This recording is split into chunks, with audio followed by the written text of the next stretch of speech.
Hey kids, Hey, Dad! what do you want to do today? We don't know! Want to go to the movies? No! Want to go to the water park? No! Want to go play disc golf? Yeah! Let's go play disc golf!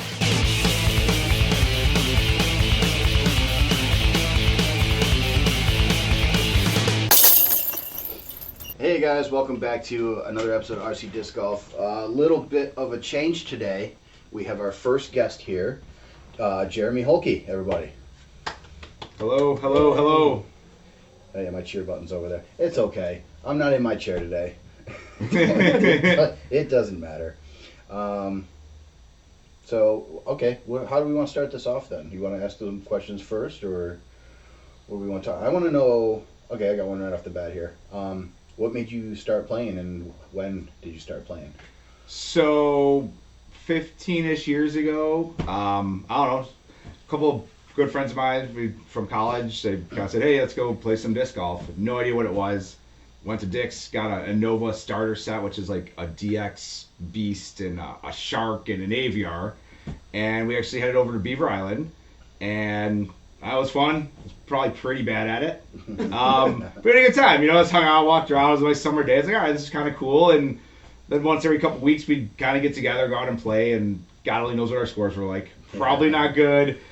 Knew nothing about the sport. Didn't even know it was a sport. Just knew, hey, here's an activity to do outside. Always involved in sports in my life, and me and my friends were always competitive at kind of whatever we did. And that was just kind of it, you know? And that's how I got started. And then, I don't know, started going by myself once in a while, because I was like, oh, like, I think I can get better at this. Like, this could be fun. Mm-hmm. And ran into somebody at Ellicott Creek Park one week who was like, hey, do you know that there's leagues? And I'm like, no, like, what do you mean there's leagues? I had no idea that there was any form of like a sport to it. Mm-hmm. And told me, yeah, like, check out this website. There's this Wednesday night doubles league, and I went to a couple Wednesday night NRDG leagues.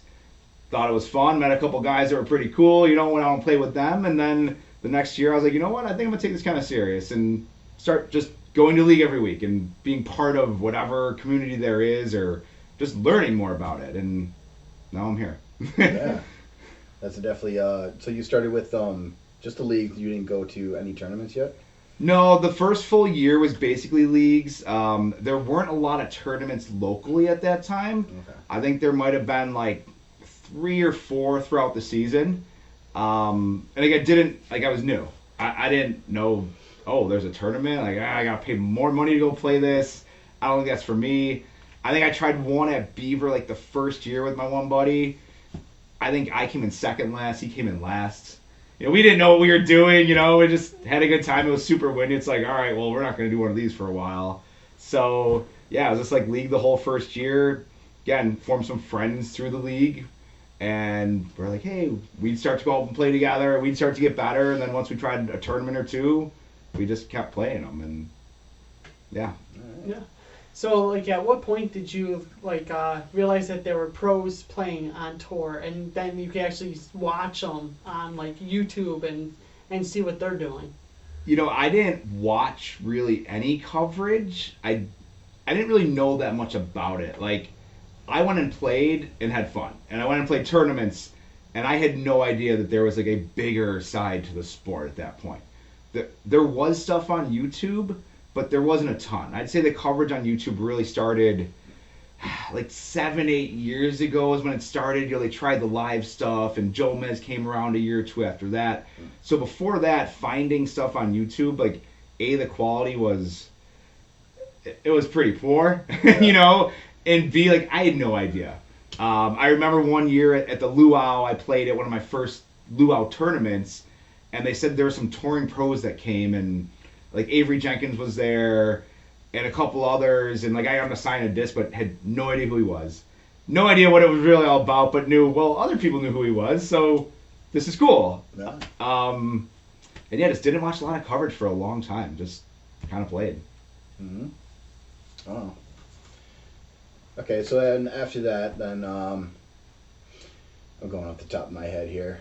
Shoot away. Yeah. I'm an open book. What made you want to decide to start your own team and running your own tournaments? So my friends and I at this point had kind of played the local tournaments for a couple years. We go to play at Rochester. Rochester would have a couple tournaments. Syracuse would have a couple tournaments. Pittsburgh would have a couple. So like each month we'd travel once, maybe twice to an event, within a 3-hour radius. And we'd always joke about like, why aren't there more locally? Why do we drive? And we all go out and 5-6 of us, share hotel rooms and Airbnbs and stuff. Like we should do something locally. And that's kind of how like the first BFDO came into existence. The first BFDO was, this year will be the 9th annual, so it would have been 9 years ago. And it was actually in late September at Beaver Island. Because in the summer, like, yeah, we should run something. I'm like, oh, I'll do it. I'll figure it out, and just ran a tournament. And it was full. We had extra holes. It was a ton of fun. And then it was like next year, like, oh, well, I'll run a couple. And, people who had been running the luau, there was an Emory event in the fall. They kind of took steps back, and I just kind of inherited the events because I wanted to keep running events. And me and my friends didn't want to keep traveling 3 hours twice a month to go play a tournament. And that's just kind of how it started going. What's the furthest you traveled then? Just anywhere out of state other than Pittsburgh? I've actually played a tournament in Vancouver once. Oh, wow. How was that? It poured rain the entire day in early November to the point where the second round they shortened it to 12 holes because it was that bad. Wow. Yeah, my brother and I went out to Seattle. He had a work trip. I'm like, yeah, I'll come with you, and we found a C tier up in Vancouver where he actually played in an MA4 division and he won it. Wow. I think I was playing MA1 at the time, and yeah, it was very interesting. But so that's the farthest. Kentucky, I used to go down there for Bowling Green Amateur Championships each year. That was probably the most regular furthest one, I'd say. Okay. So in your career, did you go through a long period of where you just kind of felt like you were kind of like stuck at like kind of plateaued at your playing, or have you always just been the guy that kept every single year kept figuring out something to up your game?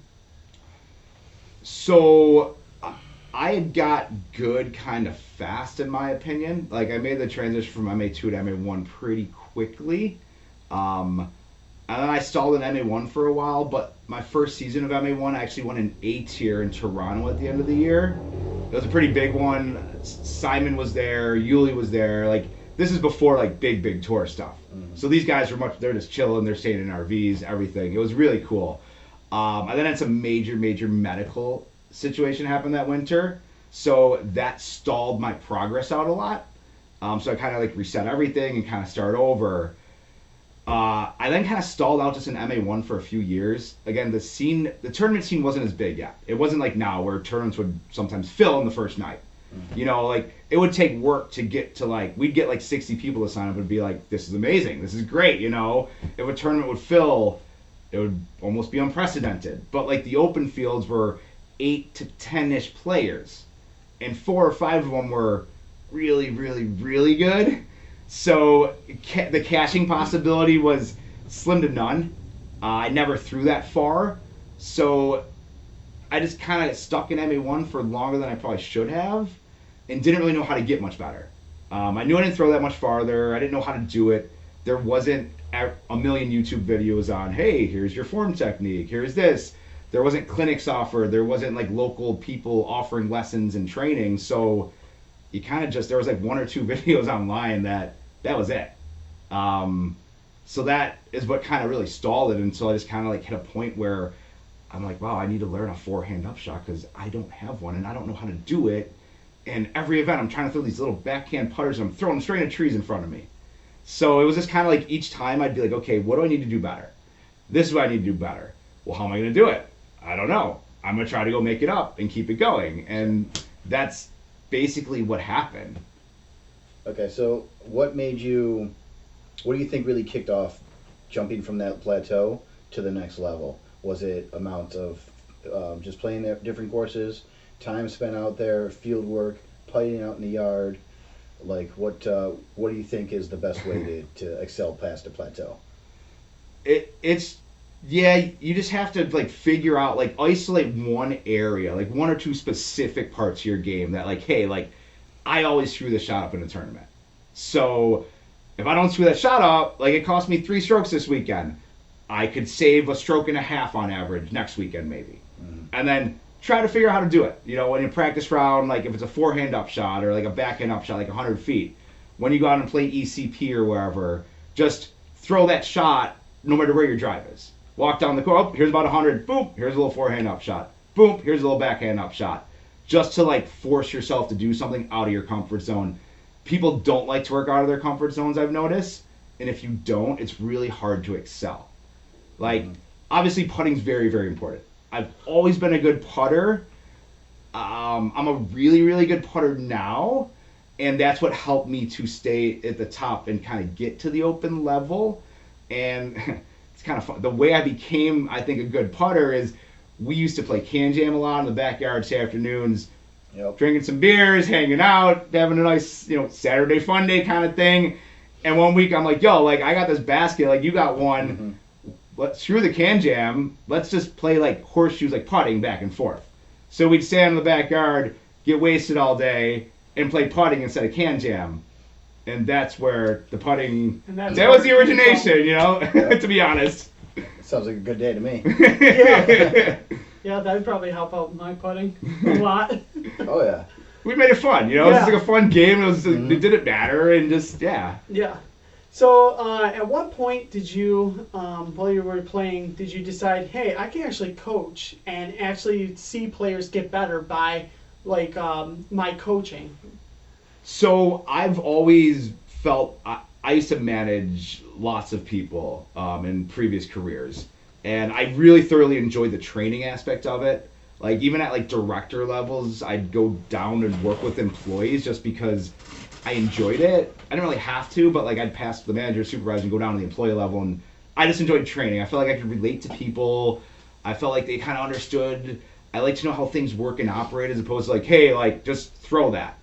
Like I want you to understand why you're throwing it, not just because I'm telling you to, but well, how come? How does it work? And I feel like I just have that ability to understand people on that level, and like I'd go out and play and like help my brother, help some friends, and I remember one time this guy just reached out saying like, hey, like, could you help me out here? I was an open, like, I know you're doing pretty well. I can't putt very well. Like, I'll give you some money. And I'm like, all right, like, $40 for an hour? I had no idea. And he did it. And I remember calling my dad. I was like, Dad, like, this guy just paid me to help him get better at disc golf. Like, this is weird, but cool. And then just kind of kept going with it.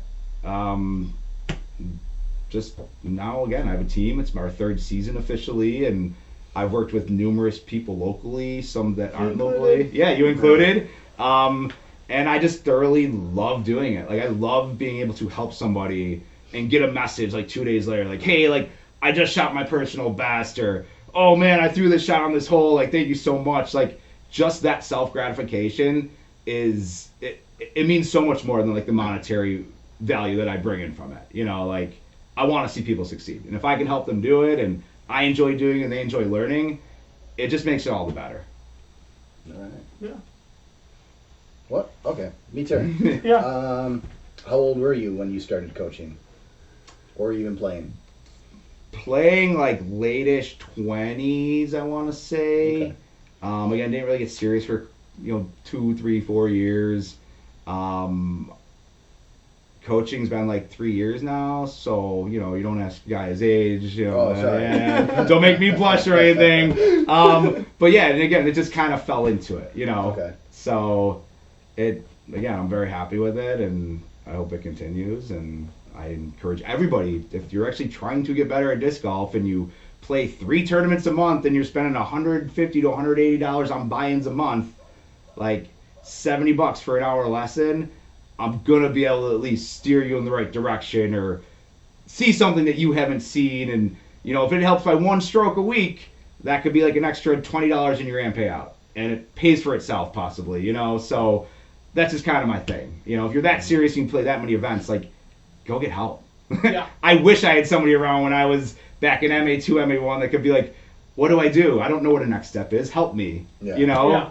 YouTube videos get you far enough, but everybody is different. Like, what I would tell Josh is not what I would tell you. Mm-hmm. Like, you guys could get completely separate lessons on the exact same thing based on what you're already doing, based on your body types, based on your previous sports experiences. Like, that's where it comes in. It's not just like this, in my personal opinion. So, everybody's a little bit different. Gotcha.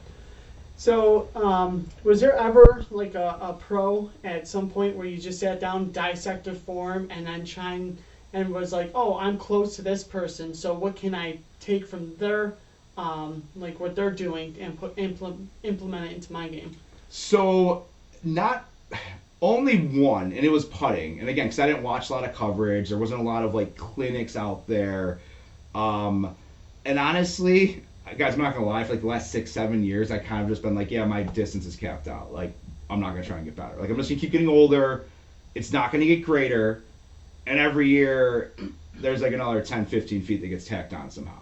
And I don't really know how, because I'm not trying to. So, like, I had given up on that, but it just keeps getting a little bit better and a little bit smoother and everything like that. But my putting, I wanted to be a great putter, and I grew up in the Paul Ricky battles time. Like, if you look back at some of the old YouTube stuff, like Paul and Ricky, crazy battles, fun time to watch disc golf.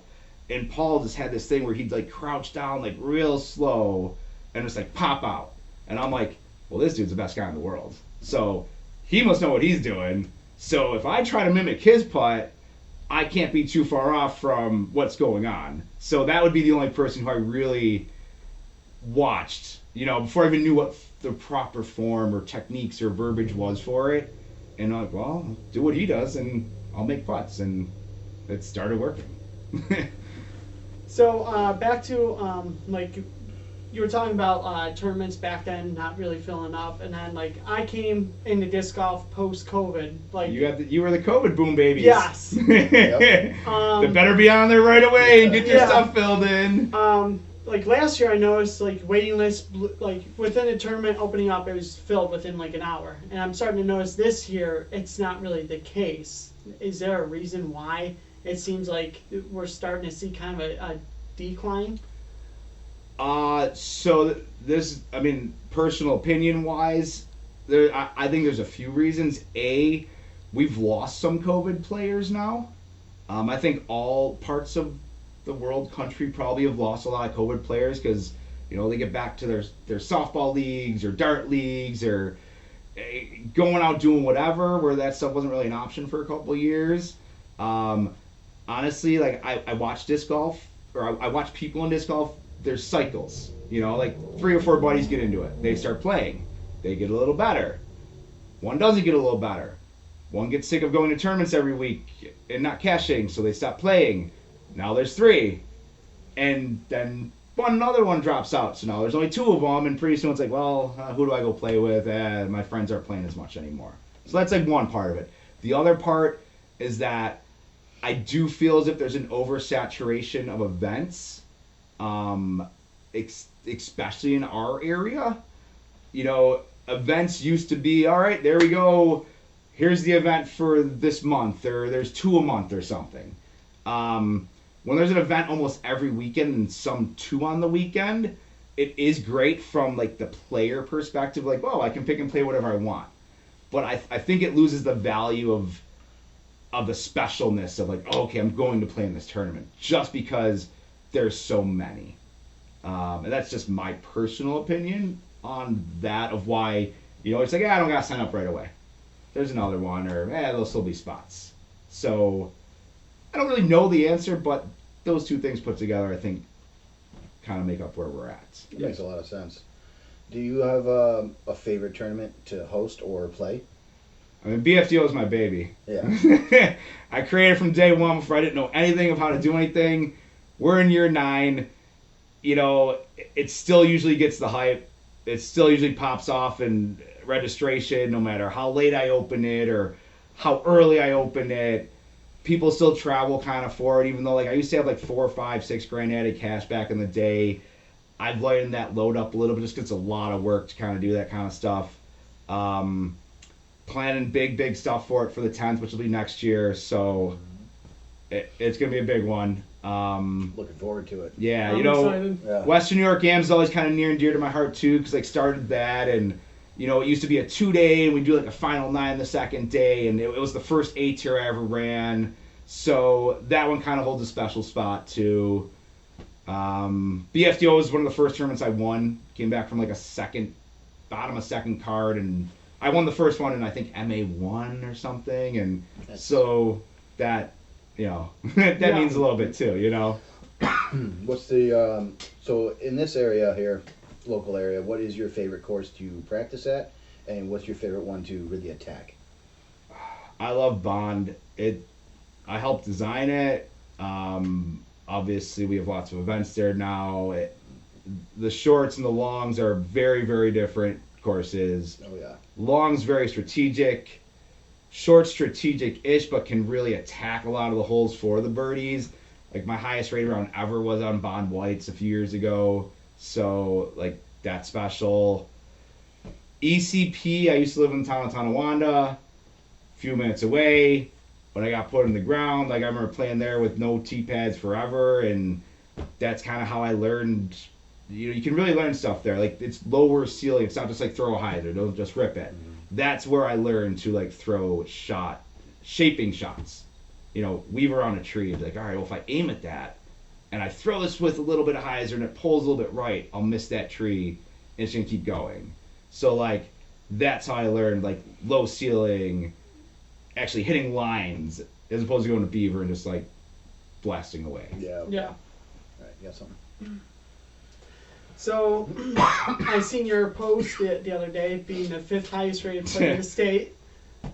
Was that like a overall goal that you always had, or is that just something that just happened? It just I mean, like I'm being honest. The last 5-6 years, I haven't expected to get better. I set very reasonable expectations and goals for myself because I find if you set the bar too high, it's too easy to fail, and you need failure to succeed and to push you. But you also need to celebrate your wins. So, I mean, I always remember being like, when I first hit 970 a few years ago and being like, wow, I never thought I'd get to 960. This is pretty cool. And then hit 980, like, beginning-ish of last year, or the end of the year before, and being like, well, this is just stupid. Like, I'm supposed to be getting worse. I keep getting older. How am I getting better? Like, why am I playing better? So it doesn't make any sense to me, like, science-wise. I'm just going to enjoy it and continue to push and try to strengthen my game. And I actually am a little more serious about working on parts of my game now because I'm trying to go out of town more and play in larger 8 tiers, bigger events. I might find some really large master fields to go play in and stuff to really test myself. I don't know. It just happened. It doesn't make sense. Yeah. Maybe it's because your mental game is so strong compared to some of the newer guys that are coming up into the open level. I mean, I'm playing against guys that are 20 years younger than me and throw 100 feet further consistently every single week. Yeah. But I somehow usually finish above some of them. Yeah. So I'm doing something right, and yeah, like mental game is so important to this sport. It's just you out there. Yeah. Like we've all missed and duffed that 12-footer and been like, "Are you serious right now?" Yeah. Or, "Oh, hey, there's a ripping headwind. I threw something too flippy, and now it's straight OB or into the water." And like, what am I doing? Or just having that day where nothing's working. But so it's very easy to get down on yourself and just get frustrated. Like, I suck. What am I doing out here today? That's me and you. Yeah, that's definitely my issue right there, is struggling mentally when I get out there. Do you have any tips on overcoming that other than just being out in the field and putting the work in? I mean, mental game, you can't really learn in a field. There's books you can read on the mental side of like ball golf, which really translates to disc golf, and just like psychology and sports and stuff. Like that's kind of like nerdy, sit home, whatever. On the course, like you just kind of take each shot like one by one. Mm-hmm. A 20-foot putt for birdie is the same thing as a 20-foot putt for double bogey. A 20-foot putt for a par is the same as a 20-foot putt in your backyard. If you can make it all just, if there's no result, if there's no like actual result to it, and it's just a 20-foot putt, it's just a 20-foot putt. I also have a very high, my career, I'm a professional poker player, so like it's 85% mental. Yeah. So like I'm well trained and versed in that, where going out there to make a putt for an extra $50-100, it doesn't faze me as much, I guess you could say. So like again, like I have a background in just like working with stuff and trying to stay cool and not going on tilt and staying calm and focusing on like just the next hand or the next shot, because once something's over with, there's nothing you can do about it. Yeah. Okay. That's where I struggle with the most is doing a practice round. I have a great round where I'm either like 1 to 3 over, even or 1 under, depending on the course, obviously. And then going to an actual event, I translate those shots back into the event. I have a terrible day. Now I'm 12, 14 over par, and I struggle to come back from that. So best advice in that is, once again, like you can't. I tell everybody I meet with for the first time in their lessons, even if it goes on, even my team, like you can't be results oriented. All right, you make a plan. You step up to a hole. You pick your disc. You pick your angle. You pick your shot, and then you commit to it. And you're either going to execute the shot or you're not going to execute the shot. Those are the only 2 results. You execute it or you don't. And then from there, you go to your next shot. And if you threw a really, really crappy shot, you may have to pitch out. You may have to scramble. But what happened is over with. You can't go back and fix it. You need to then focus on the next one. And once again, same thing. Okay, I'm here. Yeah, this really sucks, but there's no crying over spilled milk or spilled beer or whatever. If you keep crying over it, guess what? The rest of your day is probably going to suck, just like your last shot did. Yeah, okay. So it's like, all right, I'm here now. What can I do? Can I do something cool? I should not take the hero shot, but what can I do that can get me up there to maybe save the par? Or, hey, man, if it's the hero one, just pitch out and take your medicine and get up and down for an easy bogey and go on. Like, really if you hold on to previous mistakes, it's just going to drain your round down. And again, that's what people can't figure out. Everybody's competitive. You guys are competitive, and why you probably have these little mental blocks, because you better, but if you always did better, you'd be Paul Macbeth. So like maybe that could be something to know, like, hey, like not every day is gonna be a good day. I don't always have good days. I don't always make every single putt. It happens, but I move on to the next one. Like I played Emory today. I got in a couple spots. I kind of enjoy it because my scramble game is kind of nasty, and I make up really weird, cool crap to do. So it's like, all right, well I'm here, but let's see, what can I find? Ooh, if I can get that, I can get to like a 35-footer. Yeah, I could catch that. All right, let's do this. Like, it's exciting to me. Like being creative and figuring out, okay, I'll play this hole now that I'm not where I want to land. So maybe take the shortcomings of execution and turn it into, okay, how can I push myself to still find a way to save the par? Okay. Realistically, without trying something like completely stupid you've never tried before. Yeah. That's what I'm notorious for, is the hero shots that don't go well. They usually don't. Yeah. Yeah, you know that from practice rounds, like in weird situations, you watch me try crazy things. I had a couple that worked out. Yeah. A couple random tomahawks that I'm not used to throwing work out. And it's good to try that stuff in a practice round. Like that's when you're like, all right, well, I don't know if this makes sense, but oh, hey, that kind of worked. Like, okay, there wasn't much danger in this. Try a couple more times, and then all of a sudden you're in a tournament, you're like, well, I've done this before. All right, let's try it.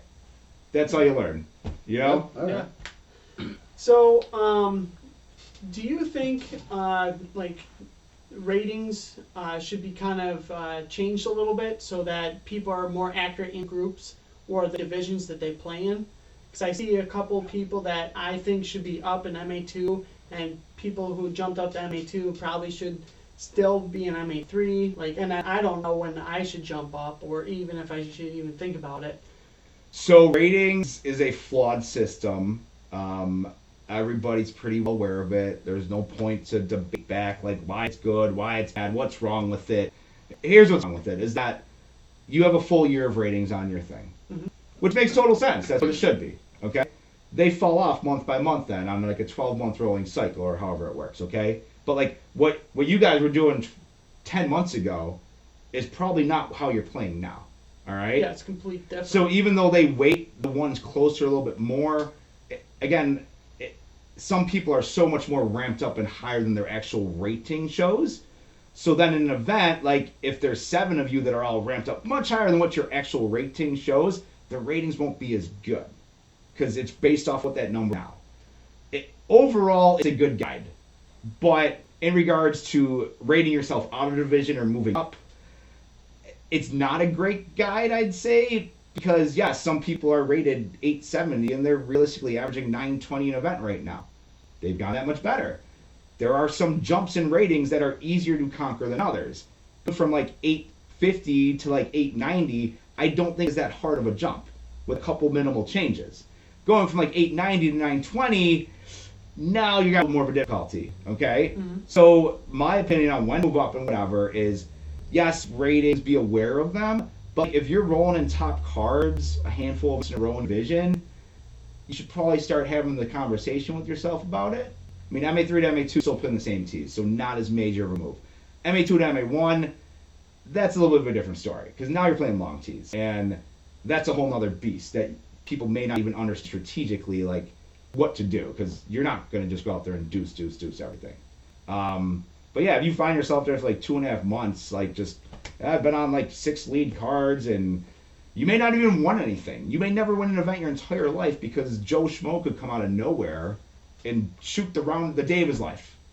And you still shoot good, and you still beat your rating, you still did your plan, but somebody can always have that day. So like, a lot of people want to wait for that win, which I'd say, yeah, do that, but at some point it's like, all right, if you go out there in the first round, you play, you're with guys, and you're like, what is he doing? Oh my God, I can't believe he threw that shot, I can't believe this shot, like, this isn't challenging.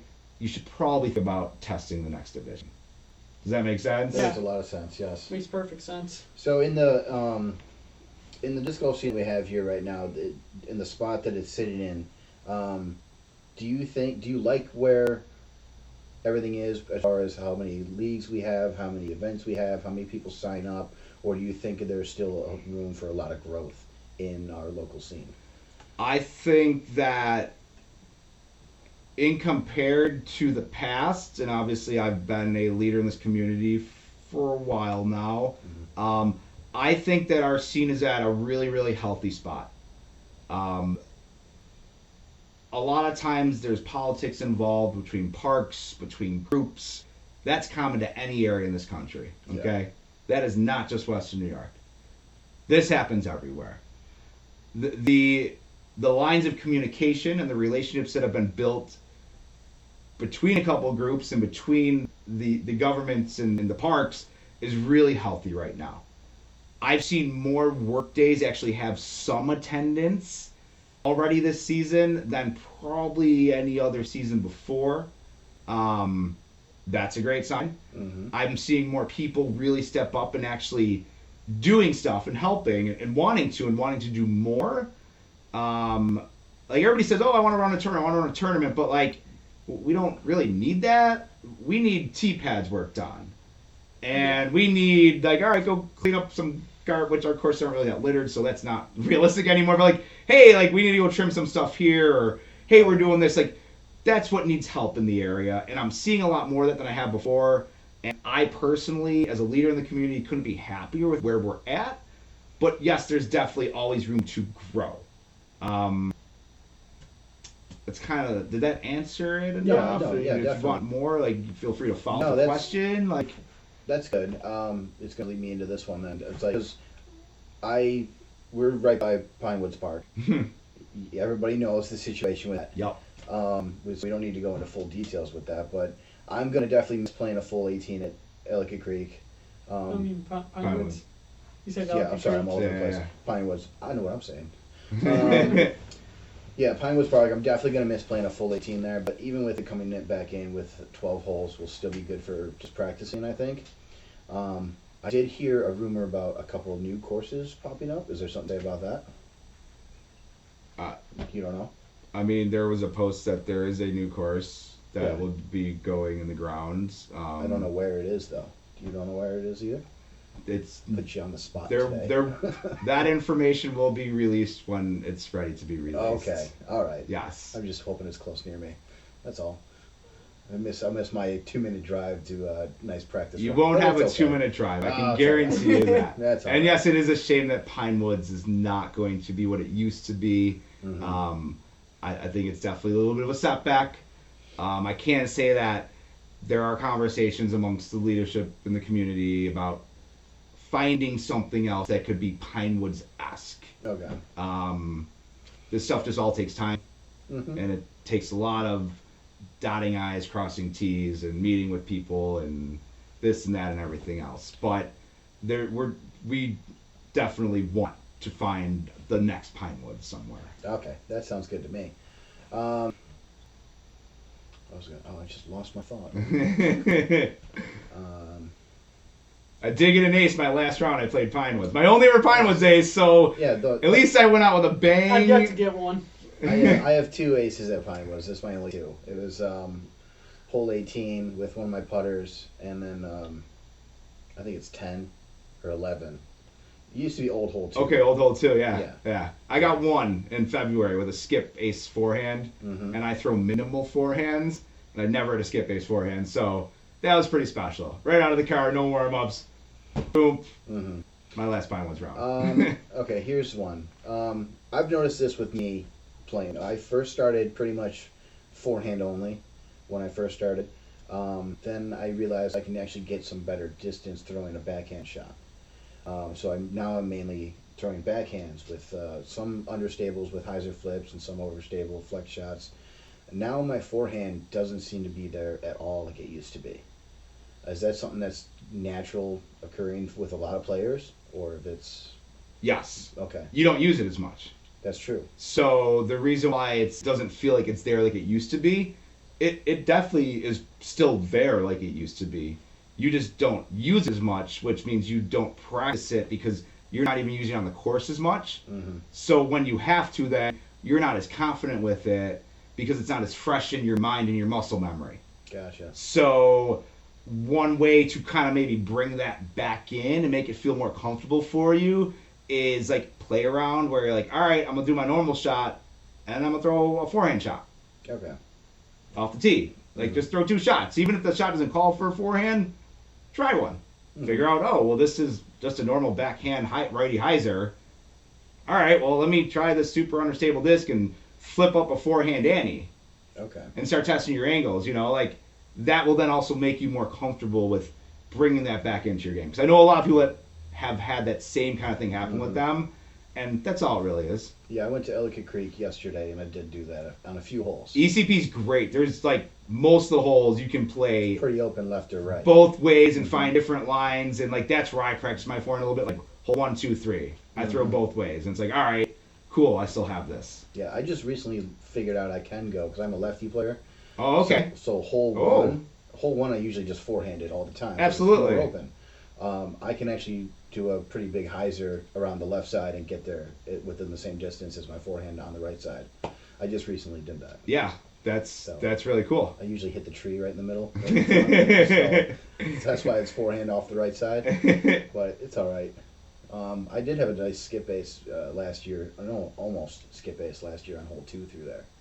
That's another forehand on the right side and skip through the chains. There are some It's one of my sneaky highlights. wide lefty forehands on hole 2. Once the ground dries up more and the lawns get mowed down and Yeah. the grass isn't so rough, you get those little flare skips, and yeah, there's some fun lines out there. Mm-hmm. Josh, you got anything? Nope. No, you don't have anything? I'm out of my Okay. questions. All right. So we asked you favorite course, Bond. Least favorite course, then. Do you have a least favorite? One that you rather not compete at or be at all?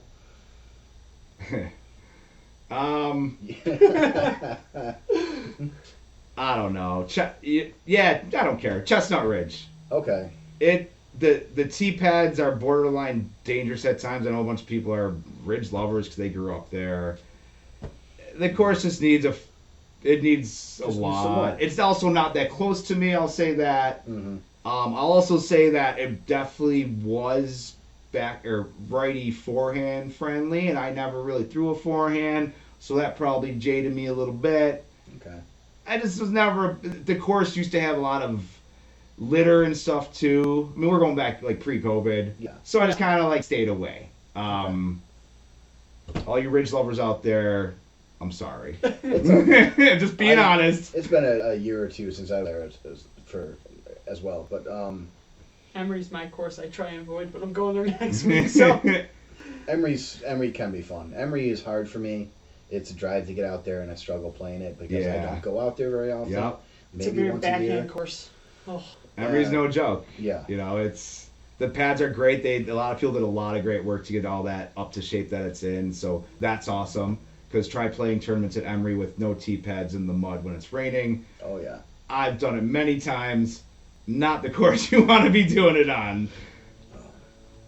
There's okay. How about private courses then? Have you done anybody like the Land or is it Blue Dog? Is that another? Yeah, private Blue course? Dog's one. Hawks. I mean, Hawks Landing out in Eden is one. We used to have Newfane. It was on a ball golf course. Yeah, I never got to go to that. Yeah, one. it's a shame it went away. It was really, it had this like challenging yet fun yet scoreable vibe to it, and like just very unique. So like it fit all different types of skill levels.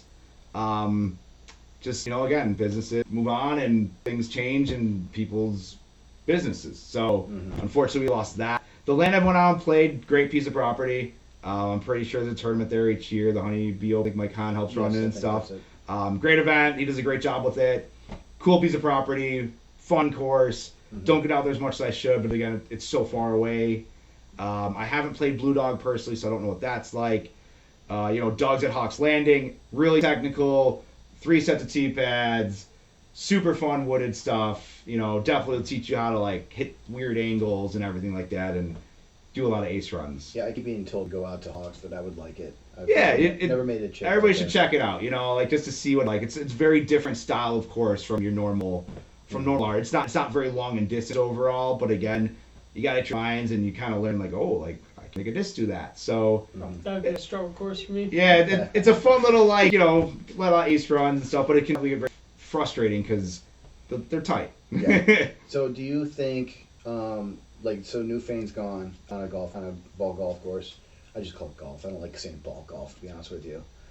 It was here first. They got the name. It's theirs. I go ball golf just because I think I'm so deeply immersed into disc golf, and when I'm playing poker and talking to people, these guys don't play disc golf, so okay. they're like, "Oh, you're golfing?" And I have to make sure I distinguish the difference. Yes. They don't like hearing ball golf either. Yeah. So I get it. It makes sense. There's a lot of people that don't like Frolf. I used to call Frolf all the time. Again, I'm like, I should probably use the more official term, That's but right. Frolf should make a comeback at this point.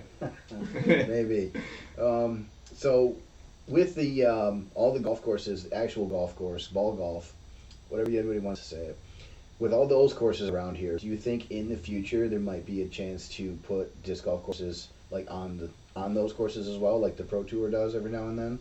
Like off to the side, like as a temporary thing, or it's either a temporary thing for a big event, or just it's kind of like off to the side of the actual golf course. I definitely think there's opportunity to put in more permanent ones. Again, that has to deal with working with with the actual local courses, governments and the courses, and if it's a successful ball golf, if I owned a successful ball golf course, or if I was the town of wherever and had a successful ball golf course bringing in revenue, I'm probably not going to be open to putting a disc golf course on it, because why disrupt something that's working? Gotcha. Yeah. Not disruptive. It's just it causes. Yeah, it can be disruptive. It's just not the normal flow. You don't know how it's going to be. But there are some that aren't as busy or that may have closed down that I think absolutely have the opportunity to put disc golf courses on. Again, if I owned the business, you don't know how much revenue you can really bring in off just owning a disc golf course on an old ball golf property. But the towns that have ball golf courses, I think it's no brainer. They should look into doing stuff like that. Okay. I would think it'd be a really cool idea, especially to get some diversity in courses. But it also poses the question of what would you rather play, a more open course like a golf course, or do you like the tight wooded courses to be in? I just think you need a mix, and that's the problem with ball golf courses is that They don't depending have- how it's designed and everything, or even what like the landscape of the property is, Mm-hmm. you might not be able to get the mix you want. Exactly. I mean, I've played some pretty big courses on ball golf courses out of state, and like they were awesome, but they were awesome because they were able to bring in like lots of wild elevation. Mm-hmm. Again, actual trees and throwing tight lines, it wasn't really a thing, but it's like, oh wow, I'm basically throwing straight down where it's so much like elevation down that I can't even see the pin. So completely different type of you know what I mean? Yeah. Overall, I mean the woods is, I think that's kind of the way to go, and you carve out and you make open holes, you make wooded holes, and a nice little blend. Mm-hmm. Yep, I definitely like the woods a lot more. To jump a little bit of a topic here, so are you more so of a field work kind of person? Like, do you think people benefit more from field work or on course? Because the issue that I've run into recently is because I do a lot of field work, I've broken open a lot of distance, and now I'm struggling on course to control that distance or control accuracy or power down for shorter shots. I'm a do as I say, not as I do person. I do minimal field work, super minimal field work. Absolutely nobody should do minimal field work, but you need to find a healthy blend. But you also don't just need to go up to the field at ECP and blast away for 45 minutes just brainless. You need to do field work with a purpose. And I think I see a lot of people that go out there and it's like, oh yeah, I just was throwing drives in the field. Like, oh cool. What were you doing? Oh, I was just throwing. Okay, well, what is that doing for you? Like, you're just kind of wasting time. Like, go out to a field, take your disc. Like, all right, I'm throwing every disc on a hyzer.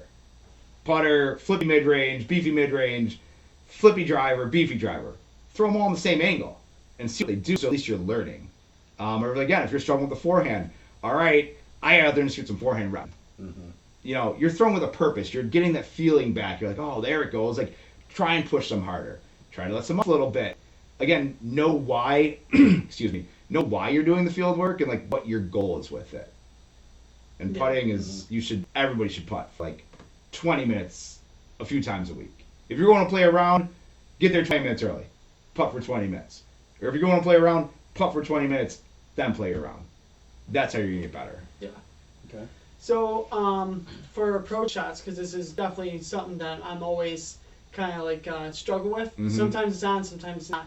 Is it better to come short of the pin, or do you kind of suggest to people to attack the pin and let your approach shot go past the pin a little bit? I try to throw every single one of my approach shots 10-ish feet short of the pin. If I'm throwing a forehand up shot, I hope it lands about 10 feet short to the left because I want to pin it. Throwing a backhand up shot, 10 to 12-ish feet to the right short, and it should hopefully skittle up and pin it. I don't want to putt, ever. Okay. I love putting, Yeah. and I'm really, really good at it. But if I don't have to, Yep. that's a stress-free round, and that's one less thing mentally you have to worry about. Yeah, because Jimmy's seen me a couple times in our practice rounds. Sometimes my approach shots get me ran right at the pin, and he watch me like sail like 30 feet, 40 feet past pins Yeah. constantly. I told him to use the putter. Yeah, Yeah. I started using the putter like yesterday on hole 8 at Bond. I finally just did a backhand approach shot with the putter, but again, I went way past the pin, so I had to. That's a tricky one. It pitch back. drops off a little behind it. It's, it's deceiving. Yeah, it's what was I gonna say? I gotta have problems today. One of my ideas was to just go to the course and just challenge myself with just like forehand only, or just take 4 discs and say these are like. That's why I like the 5 below league, Mhm. because that's also challenging you as well. Mhm. You only have a disc 5 speed or lower to get through the course. Mhm. So my idea was to go in and just play only forehands, but for first, second, third, maybe even putting. I excuse me. I think that makes sense, but there's some holes where you literally would never ever. I tell people like, yeah, do a forehand only round, but like, there's some holes that like you would never ever throw a forehand. Mm-hmm. Your lefty forehand, so it might be a little different, but there's still some holes that it's like you're never ever gonna throw a forehand on this, so like, don't force it just to do it. Okay. But the majority of holes, yeah, do that. Yeah. Like, make yourself do a forehand upshot. Again, there might be an upshot where you're like, okay, this is a ripping headwind or right to left for you as a lefty forehand. Mm-hmm. I'm never, ever, ever going to throw a forehand in this condition. Then don't do it. Okay. But your concept and what you're thinking, great idea. And we said about like going 4 discs, you guys should do for your battle for the belt. Do a 4 disc round. You know what I mean? Yeah, like, think about that, it will help you learn a disc that maybe, oh, well, I would always go to this one for this upshot. Well, I don't have that.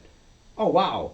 Well, this buzz worked just as good as I would have thrown whatever, you know, my Thunderbird or something else. And you might fall in love with a new disc in your bag and be like, oh, well, that was pretty easy. I like that. Okay. And that's how you learn your game and just learn new discs and learn new stuff. Maybe I'll actually get a win over Josh. There you go. So he starts stripping his bag down. I can forehand anything, so. No, that's something I would definitely want to do. That sounds fun, just to get out there and challenge us some more. I have no problems with that. So I got nothing else to really bring up. I think this went pretty well. Yeah. Josh, anything? I got nothing. Got anything else you want to add to it? I appreciate you guys having me on. This was a lot of fun. Hopefully it was educational for you. Definitely. Hopefully it was educational for your listeners. Like, I mean, this was basically like a free kind of mini lesson of insight. So I don't know. I hope people that did listen and tune in really, really take something away from this, because if you listen to some of the words, you'll get better. You'll figure it out. Yeah. Do you want to kind of tell people about your lessons? See if you. Yeah, tell everybody where they can find you. Yeah, I mean, I'm on Facebook, Instagram. You know, shoot me a DM. I'm gonna get some flyers up with my number on it and stuff. I have a pretty flexible schedule, so like daytimes, evenings, weekends are very, very, very tough, and I know that's when most people aren't at work. But again, I'm able to make myself available like in the afternoons and the evenings. My lessons are $70 for a 60-minute session. I also do tourney prep courses, which I highly, highly recommend. Those costs fluctuate based off the course. And if you got a buddy that you play with a lot, it would probably help both of you to do it together. Because some of the best ways to learn isn't just what I'm saying, hey, Josh, do this, do this, do this. But as Jimmy's listening and seeing and hearing, it might like just tick something off in your brain. They're like, huh, all right, yeah, like I could do that too. Or I should... when you see your friends' flaws and how they're being improved, it might just set something off for yourself. Being like, well, wait, you know what? I do that sometimes too. And plus then when you leave that session, both of you know what the other one's supposed to be working on and what their strengths are, what their weaknesses are. So when you're out there playing, it's not just about you, it's about then you can help each other because you've heard my feedback and you guys grow together. And I think that's the best way in this sport to get better is getting a group of a handful-ish of people that want to actually get better and like going out there and seeing things about how somebody else throws and be like, well, why do you do this? Or how do I do that? And just y'all level up at the same time. So it's definitely, you're out there playing by yourself, competing against yourself, but to be able to do that, it's a team effort to get there. My motto in life has always been, you know, you become more successful if you get help. And if you have a team or work together with people, like, yes, you can be the Lone Ranger and just do your own thing and whatever, but like, you know, I don't need to be the richest person in the world, but I'd like to have some friends that we can all enjoy, you know, leveling up, making some money or whatever way you want to analyze it together, because you're just going to be happier and you'll probably become more successful. All right. And not everybody's thoughts are right, and you need other people's perspectives, whether you agree with them or not. So that open mind helps growth. That's great. I actually think that's the perfect way to end. That's Awesome. fantastic. So guys, thanks for watching. Thanks for tuning in this week. If you haven't yet, like, share, subscribe, YouTube, Spotify, Facebook, Instagram, TikTok. We are creeping up to the 100th subscriber for the disc giveaway. It's the Brave, custom dyed by Forbin Dye Works and Collectibles. Did a great job. So make sure you're hitting that subscribe button. And we'll see you guys out there on the course. And I think Jeremy should give us the old fire it up. Yeah. All right, well, hey, it's been real, and see you on the course. Fire it up.